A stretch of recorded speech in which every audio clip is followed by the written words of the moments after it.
Senator Lee, did you briefly? Yeah.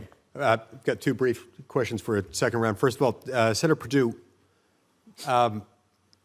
there's a long-standing handicap that we've had to endure as it relates to China, in the sense that across the board, China appears to be moving in a direction trying to exploit international institutions. And then across the board, China tends to be treated with kid gloves and called a developing country.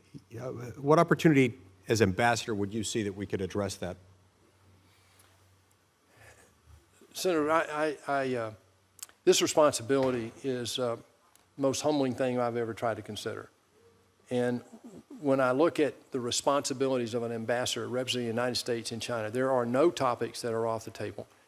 But I will only do one thing, that is execute the strategy of the President of the United States. I won't create policy, I will execute against that strategy. So this topic, other topics, that will be my number one responsibility. Great.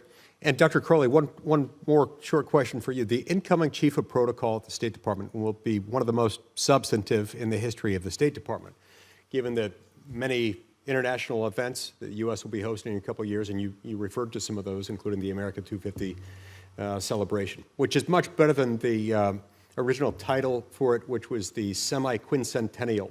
I think that's the formal name given to it. That name is still out there, Senator. I mean, it's kind of fun to say, but not really.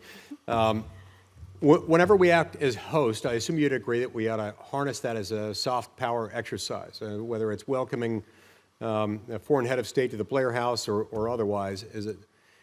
How do you see that could be used as a force multiplier for President Trump's America First agenda?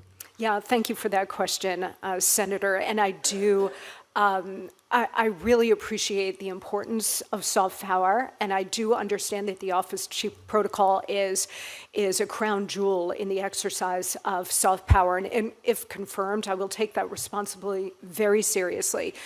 To your question directly, we do have a number of major international events happening over the next several years, including America 250, the FIFA World Cup, and the 2028 Los Angeles Olympic Games. The Office of Chief of Protocol will play a critical role in all of that. It's not just about maintaining strong diplomatic partnerships around the globe, but it's also ensuring that we create an environment and set the stage for the most robust, successful diplomacy possible for the President, the Vice President, the Secretary of State, and other high-ranking officials. These particular global events that will come to the United States and host foreign dignitaries from around the world will be an extraordinary opportunity for us to showcase American greatness, American leadership, American dynamism, the American spirit, as well as the United States to be a supreme place to host these kinds of international sporting events and other major events. So I intend, if confirmed, to use this office to showcase American greatness in every possible way, make sure that our foreign dignitaries and other guests have an incredible experience, and also to work with diplomatic security, to work with U.S. Secret Service to make sure that all of these events come off without a hitch, and that the United States will be the best and safest place to host these kinds of international events. Fantastic. Thank you very much. Thank you. Thank you, Mr. Chairman.